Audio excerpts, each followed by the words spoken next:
आगे अब शुरुआत करेंगे एक और बड़ी खबर के साथ। माफियाओं से मिली भगत, पुलिस का प्रहार। जी हां, ये बड़ी खबर आपको बता रखे, जहां पर 5 थाना प्रभारियों को सस्पेंड कर दिया गया। अवैध खनन को लेकर 6 एसएचओ लाइन हाजिर किए गए। पुलिस ने थानेदारों की पोल खोल दी। पहली बार एक साथ बड़ा डिकॉय ऑपरेशन किया गया है। ये बड़ी जानकारी आपको दे दे, कार्रवाई करते हुए 5 थाना प्रभारियों को सस्पेंड किया गया। अवैध खनन को लेकर यह कार्रवाई हुई है। 6 एसएचओ को लाइन हाजिर किया गया है। एसएचओ पर बजरी माफियाओं से सांठ-गांठ के आरोप लगे हैं। हालांकि अभी इस पूरे मामले को लेकर पिक्चर और भी क्लियर होगी, क्योंकि पुलिस प्रशासन पूरी तरह से एक्टिव हो गया है। कार्रवाई आगे होगी और उसी के साथ कितने और लोग हैं जो माफियाओं के साथ संलिप्त हैं, इसको लेकर एक लंबी फहरिस्त भी सामने आने की आशंका है, क्योंकि लगातार पुलिस प्रशासन कार्रवाई कर रहा है और एक के बाद एक पुलिस ने सबकी पोल खोल दी है। 5 थाना प्रभारियों को सस्पेंड किया गया, क्योंकि इन पर माफियाओं के साथ, जो खनन माफिया हैं, उनके साथ सांठ-गांठ के आरोप लगे हैं और इन्हीं आरोपों के चलते 6 और एसएचओ हैं जिनको लाइन हाजिर किया गया। अपना काम निष्पक्षता से और बिना किसी भ्रष्टाचार में लिप्त होकर करना है, ये सभी को एक तरह का स्पष्ट संदेश है। माननीय मुख्यमंत्री जी बचनलाल जी के स्पष्ट और सख्त निर्देश हैं कि कानून व्यवस्था भी सुदृढ़ हो और साथ ही साथ जीरो टॉलरेंस है करप्शन के प्रति। तो इसमें अगर कहीं कोई किस तरह की शिकायत आती है तो उसमें किसी तरह की कोई रियायत की संभावना नहीं है। और साथ ही साथ जो अपना काम है उसको निडरता से और बहुत सख्ती के साथ, जो खासतौर से जो अपराधी हैं, उनमें ये सख्त मैसेज रहना चाहिए कि उनको किसी भी तरह से पनपने नहीं दिया जाएगा और उनके विरुद्ध सख्त से सख्त कार्रवाई की जाएगी। तो डीजीपी को भी आपने सुना और उसी के साथ साफ तौर पर यह कहा जा रहा है कि अब किसी को पनपने नहीं दिया जाएगा। देखिए, दरअसल राजस्थान में बजरी माफिया से पुलिस अधिकारियों की मिलीभगत को लेकर पुलिस मुख्यालय ने बड़ी कार्रवाई की। जयपुर समेत 4 ऐसे जिले जहां पर 5 थानों के एसएचओ को सस्पेंड कर दिया गया। इसके अलावा 5 ऐसे जिले जहां 6 थानों के एसएचओ को लाइन हाजिर किया गया। प्रदेश भर में बजरी के अवैध खनन, परिवहन और भंडारण के खिलाफ डिकॉय ऑपरेशन चलाया जा रहा है। इस दौरान ड्यूटी में गंभीर लापरवाही सामने आने पर पुलिस अधिकारियों पर एक्शन लिया जा रहा है और अवैध खनन के खिलाफ पुलिस मुख्यालय की अब तक की सबसे सख्त कार्रवाई है। जिन थानों के थाना अधिकारियों को निलंबित किया गया,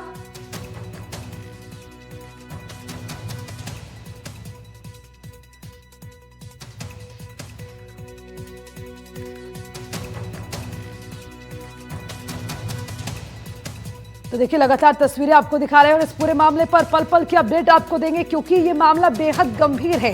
किस तरह से खनन माफिया पनप रहे हैं और अब उनकी जड़ें काटने के लिए डिकॉय ऑपरेशन चलाया जा रहा है। चाहे खनन माफिया हो या फिर उनके साथ जितने लोगों की मिलीभगत है, सांठ-गांठ करने वाले हैं, उन पर भी गाज गिरेगी, जिसकी एक बानगी यहां पर नजर आई। जो अलग अलग जिलों में कार्रवाई हुई है एसएचओ पर, बजरी माफियाओं से सांठ-गांठ की बात सामने आई है। हालांकि अब इस पूरे मामले को गंभीरता से समझेंगे। ग्राउंड पर इसकी असली हकीकत क्या है वो समझने के लिए हमारे संवाददाता जयपुर से दीपक चावला हमारे साथ हैं, रवीश टेलर हमारे संवाददाता टोंक से हमारे साथ जुड़ गए हैं, नीरज शर्मा धौलपुर से हमारे साथ है और पवन अटारिया हमारे संवाददाता अजमेर से हमारे साथ जुड़े हुए हैं। उनसे विस्तार से जानकारी लेंगे और उसी के साथ 2 मुख्य मेहमान हमारे साथ हैं। राजेंद्र त्यागी रिटायर्ड एडिशनल एसपी हैं और खेमराज सामाजिक कार्यकर्ता हैं, उनसे भी बातचीत करेंगे। लेकिन सबसे पहले मैं राजेंद्र त्यागी जी के पास जाना चाहूंगी। राजेंद्र जी, जिस तरह से तस्वीरें सामने आ रही हैं, ये सिर्फ एक जिले की बात नहीं है, हर जगह खनन माफिया पनप रहे हैं। पहली प्रतिक्रिया आपकी क्या लगता है, किसकी सबसे बड़ी चूक इसमें नजर आती है? नहीं, देखिए साहब, बिल्कुल इसमें भूमिका तो पुलिस की भी मैं मानता हूं। यदि पुलिस उसका में इन्वॉल्व है और मिलीभगत पुलिस की है तो जरूर पुलिस का कहीं ना कहीं इसमें रोल है, तो उसमें तो थानाधिकारी की गलती है। यदि पीएचक्यू के जो गाइडलाइन है या उसकी सूचना लीक हो रही है या उनको कोई अलग से रास्ता बताया जा रहा है, पुलिस द्वारा की गई कार्रवाई के संदर्भ में यदि उनको सूचना दी जा रही है, ये तो बहुत गलत है। इससे तो ये माना जाएगा कि खनन माफिया के साथ इनकी मिलीभगत है। मगर मेरा ये मानना है कि हमने हमारे टाइम में एक पुलिस की और आप देखिए खनन विभाग की, राजस्व विभाग की, वन विभाग की संयुक्त टीम बनी थी। मेरा तो ये मानना है कि जब ये जहां से खनन हो रहा है और खनन होके इतनी दूर आ रहा है, वहां आरटीओ भी है, राजस्व विभाग भी है, वन विभाग भी है, ये और विभाग भी हैं, इनकी भी बड़ी जिम्मेदारी है। यानी कि आप यदि इनको राजेंद्र जी आप ये कह रहे हैं कि इंटेलिजेंस फेलियर आप इसमें मानते हैं? नहीं, इंटेलिजेंस फेलियर हमारा नहीं है, पुलिस का तो इंटेलिजेंस है। रोड पे पुलिस आपको हर जगह नजर आ रही है, पुलिस तो इनको पकड़ती भी है, ऐसा नहीं है। मगर हाँ, जहां पुलिस इनके साथ मिली भगत है, उसका तो मैंने मानना है कि वो एक गलत काम है और उसके लिए थानाधिकारी दोषी भी हैं। यदि उसके साथ उनको गाइड कर रहे हैं, उनकी सूचना को लीक कर रहे हैं पुलिस अधिकारियों की, या नाकाबंदी के बारे में उनको जानकारी दे रहे हैं और उनसे लगातार संपर्क में है, या उनके साथ कुछ मिलीभगत करके उनसे कुछ पैसा लिया या भ्रष्टाचार किया जा रहा है, तो वो तो गलत है। बट एक पुलिस के अलावा मेरा ये कहना है कि अन्य विभाग भी हैं जो इससे डायरेक्ट संबंधित हैं। ये खनन जहां से हो रहा है, ये बजरी जहां से निकल रही है, वो खनन विभाग में है, वन विभाग में है, राजस्व विभाग में, मगर वहां से ही इनको कंट्रोल किया जाए, वहीं से इनको बंद किया जाए, तो मैं मानता हूं कि ये आगे न तो पुलिस को इतनी मेहनत करनी पड़े और न ही पुलिस की इसमें मिलीभगत कहीं हो सकती है। ठीक है, यहाँ तो पुलिस कर्मियों की बात हो रही थी, लेकिन आप हर विभाग को निशाने पर ले रहे हैं। आप कह रहे नहीं, सभी विभाग। हाँ। मैं पुलिस तो है ही साहब, पुलिस पे तो आज चोट हुई है, पुलिस को तो पकड़ा गया है। पूर्व में भी मेरे, आप देखिए, दैनिक भास्कर ने भी एक को स्टिंग ऑपरेशन किया था, जिसमें जयपुर तक के सभी रात्रि के नाकाबंदी वाले पुलिस वालों को पकड़ा गया था, उसमें सस्पेंड भी हुए थे। बट मैं ये कह रहा हूं, पुलिस जहां इन्वॉल्व है, जहां उनकी मिलीभगत है, या पीएचक्यू से जारी कोई डिकॉय ऑपरेशन है, उसकी समय से उनको पूर्व में सूचना देना हो, या उनको एक चोर रास्तों के बारे में जानकारी देना हो, वो यदि ऐसा पुलिस कर रही है तो बिल्कुल वो गलत है। आप खुद इस बात को मान रहे हैं, लेकिन ये बहुत गंभीर है। खेमराज जी, आप इत्तेफाक रखेंगे इस बात से, खनन माफिया पनप रहे हैं, तो इसके पीछे ड्रॉबैक क्या है? अब जैसे राजेंद्र जी कह रहे हैं कि ठीक है, पुलिस की मिलीभगत हो, अन्य विभागों का भी जिक्र हो रहा है, लेकिन इसको समझेगा कौन, किसकी जिम्मेदारी है? नमस्कार मैम। बिल्कुल मैं सर की बात को पूरी करूंगा और आपकी बात को पूरी बताता हूं। मैं सरिस्का से हूं मैम, वहां भी अवैध खनन हो रहा है और बजरी माफियाओं का संगठन वहां भी बना हुआ है। लेकिन पुलिस के साथ में प्रशासनिक अधिकारी और राजनेताओं की मिलीभगत से मन इच्छुक पोस्टिंग लेने के चक्कर में पुलिस वाले अपने वो काम कर जाते हैं जो उनको नहीं करना चाहिए। ये अवैध खनन बजरी माफियाओं के माध्यम से नहीं हो रहा मैम, पुलिस और प्लस प्रशासन और राजनेताओं के माध्यम से हो रहा है। तो ये सारे बिल के माफिया बनते हैं मैम। इससे ये समस्या है कि आम आदमी को तो वो सुविधाएं नहीं मिल पाती, बजरी नहीं मिल पाती, लेकिन एक बड़े लीडरों को, बड़े राजनेताओं को बजरी अवेलेबल हो जाती है। ठीक है, बहुत महत्वपूर्ण बात आपने कही। इसमें जो सबसे बड़ी समस्या है, वो आम लोगों को भी इसका खामियाजा भुगतना पड़ता है। ठीक है, अब कहाँ क्या क्या स्थिति है वो भी समझ लेते हैं। दीपक हमारे साथ हैं जयपुर से। दीपक, किस तरह से कार्रवाई हो रही है और अभी तक क्या खुलकर सामने आया? जरा कम शब्दों में जल्दी से इस मामले को समझाइए।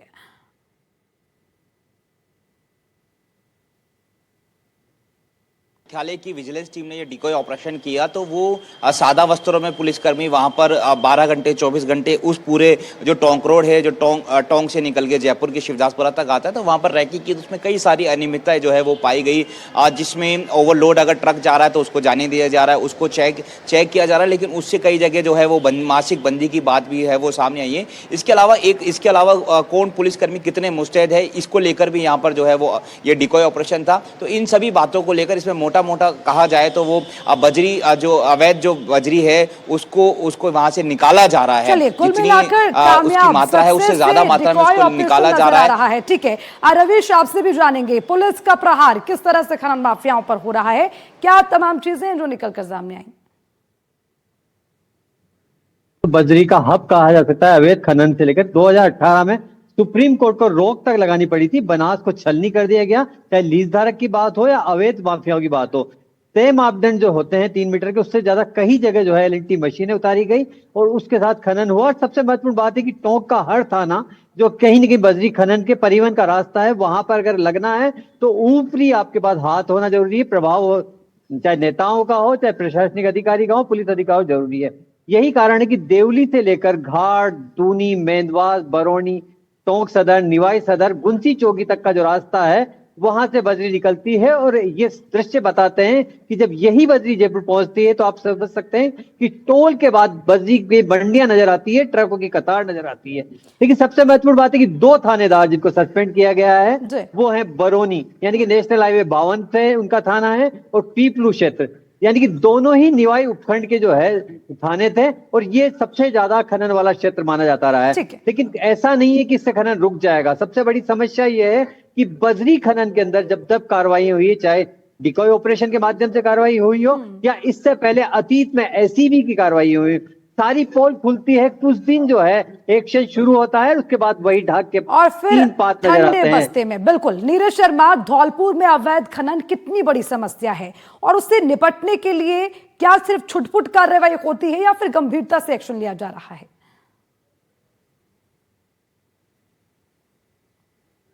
तो बजरी बंदूक बागी बदमाश और बदहाली का नाता शुरू से रहा है। पर्टिकुलर यहाँ पर सुप्रीम कोर्ट द्वारा प्रतिबंधित चमन बजरी की बात की है तो लगातार माफिया यहाँ पनपते रहे। फिलहाल एसपी विकास सांगवान के नेतृत्व में यहाँ पर कई हद तक इस पर अंकुश लगाया है, और जिस तरह से डीजीपी के नेतृत्व में ये ऑपरेशन डिकॉय चलाया गया, जिसमें तो कोतवाली थाना प्रभारी के खिलाफ कार्रवाई की गई है, तो कहीं ना कहीं इसमें पुलिस की कार्यशैली पर सवालिया निशान खड़े होना कह सकते हैं लाजमी है। 18 और 19 दिसंबर को एक कह सकते हैं ऑपरेशन किया गया, तो 18-19 की बात की जाए तो यहाँ पर सीएम का दौरा था, तो इस दौरे में पुलिस पूरी तरह से व्यस्त थी। तो इस दौरान यहाँ पर बजरी माफिया, चूंकि पुलिस सीएम के दौरे में व्यस्त हो गई और एकदम से बजरी माफिया यहाँ पर सक्रिय हो गए, तो इसलिए भी ये हालात बन सकते हैं यहाँ पर। बिल्कुल, आप यहाँ पर लगातार इस तरह की कार्रवाई स्थिति कर अगर रही है, बन रही उसके है तो ये बावजूद बजरी समस्या माफिया है। सक्रिय होते। बिल्कुल नीरज, पवन अटारिया, सवाल ये कि जो कार्रवाई हो रही है वो दबाव की कार्रवाई है या वाकई में ग्राउंड पर भी हकीकत नजर आती है? जी बिल्कुल, देखिए अजमेर का जो पीसागन थाना है वो एक नागौर की जो आल्यावास नदी है वहां पर पड़ता है, और आल्यावास की जो बजरी है वो काफी अच्छी मानी जाती है। तो ऐसे में वहां से जो बजरी का ट्रांजैक्शन है, एक स्थान से दूसरे स्थान पर जो आवक जावक है वो निश्चित तौर पर लगातार जारी थी, और ऐसे में जो थाना प्रभारी है उन पर आरोप है कि वह बजरी खनन को नहीं रोक पाए। निश्चित तौर पर आपका कहना सही है कि देखिए राजनीतिक दबाव भी काफी रहता है, और बजरी माफिया जो कि किसी ना किसी राजनीतिक पार्टी से जुड़े रहते हैं, और उनकी कहने के राजनीतिक दबाव के चलते पुलिस हालांकि रिश्वत और अवैध रूप से वसूली तो करती है, और बजरी माफियाओं को भी थोड़ा सा मदद कर देती है क्योंकि राजनीतिक दबाव रहता है। और ऐसे में कल ऐसा ही एक मामला सामने आया जो पीसागन थाना प्रभारी प्रहलाद साय पर आरोप लगाया गया है कि वह बजरी खनन को लेकर संवेदनशील नहीं थे, और कहीं ना कहीं उन्होंने अपनी ड्यूटी में कोताही बरती, इसलिए उनको जो डीजीपी के आदेश के अनुसार उन्हें निलंबित यहाँ पर कर दिया गया है। और जैसा कि अभी कुछ दिनों पहले देखा गया था नसीराबाद में कितने बजरी माफिया बेखौफ थे, स्कॉर्पियो लगाकर एक डंपर को बजरी लेकर वहां से फरार कर दिया। ये बड़ी समस्या है, डंपर लगा रखे हैं और खनन हो भी रहा है। राजेंद्र त्यागी जी, मैं सीधा आपके पास आऊंगी क्योंकि आप इस कार्रवाई को और इसके रोल को बड़े अच्छे से समझते हैं। सवाल यह है कि पनप कैसे रखे हैं? अब आपने कहा मिली भगत की बात, इस पर अंकुश कैसे लगेगा? क्योंकि ये तो कुछ दिन कार्रवाई होती है फिर वही ठंडे बस्ते में चला जाता है मामला। ये देखिए, मैं यही अभी आप सभी पत्रकार बंधुओं ने, भैया ने यही बताया है कि ये रुकने वाली तो है नहीं। आप देखिए जयपुर के अंदर आप कहीं हाईवे पे खड़े हो जाइए, 50-50, 60-60 ट्रक डंपर खड़े हुए हैं, कहां से आ रहे हैं? और ये जब ये यहाँ तक पहुंच गए तो जैसा टोंक वाले पत्रकार साहब ने बताया कि पूरे टोंक से निकल के ये नेशनल हाईवे से होके जयपुर में आ रही है, तो रोकने की जो जिम्मेदारी है वो प्रशासन की है। प्रशासन को ये सारे विभाग मिलके, पूर्व में भी हमारे टीमें बनी थी, राजस्व विभाग की, वन विभाग की, इन सभी विभागों से मिलके, खनन विभाग की, और एक आरएसी का अलग से एक पूरी कंपनी इनको दी गई थी, पूरी बटालियन आरएसी की अवैध माफिया के लिए की गई थी। राजेंद्र की टीमें बनी तो नतीजा क्या निकला? तस्वीरें आपके सामने हैं। हर जिले में सक्रिय है, हर जिले में, आप देखिए जयपुर में, जयपुर क्या किसी भी हर डिस्ट्रिक्ट में ये जितना इमारतें बन रही हैं, ये बड़ी बड़ी बिल्डिंगें बन रही है, ये खनन और बाजरी माफिया से बन रही है। और यदि नहीं होंगे, पूर्व में एक बार लगाया था तो डस्ट चालू हो गई थी। डस्ट आ रही है, हरियाणा ठीक से है। भी आई, सब अब तो इसका मानना, मैं ये नहीं कह रहा कि ये बजरी इस ऐसी कार्रवाई से बजरी खनन बंद हो जाएगा। सब मेरा मानना है खनन को बंद किया जाए। तो जहां क्या अवैध रोड खनन मैप हो होना रहा चाहिए? है, राजेंद्र जी एक लाइन में बताइए अवैध क्या खनन- रोड मैप होना चाहिए? भाई जब अवैध खनन बंद हो जाएगा तो अभी इन पे कंट्रोल हो सकता है। अदरवाइज तो ये माफिया रोड पे ऐसे ही निकलेंगे, यूं ही चलेंगे, चोर रास्ते ढूंढेंगे। ठीक अब है। इनको ये मालूम पड़ गया कि पुलिस तो कार्रवाई खेमराज नहीं कर जी, खेमराज सकती। जी आपसे एक क्लोजिंग कमेंट में लेना चाहूंगी। जैसे राजेंद्र जी ने कहा कि जब खनन खत्म होगा, लेकिन होगा कैसे? हर विभाग से तो आप कह रहे हैं कि संलिप्तता है, टीमें बनती हैं, लेकिन कार्रवाई अधर में अटक जाती है। तो ये सवाल किससे पूछे?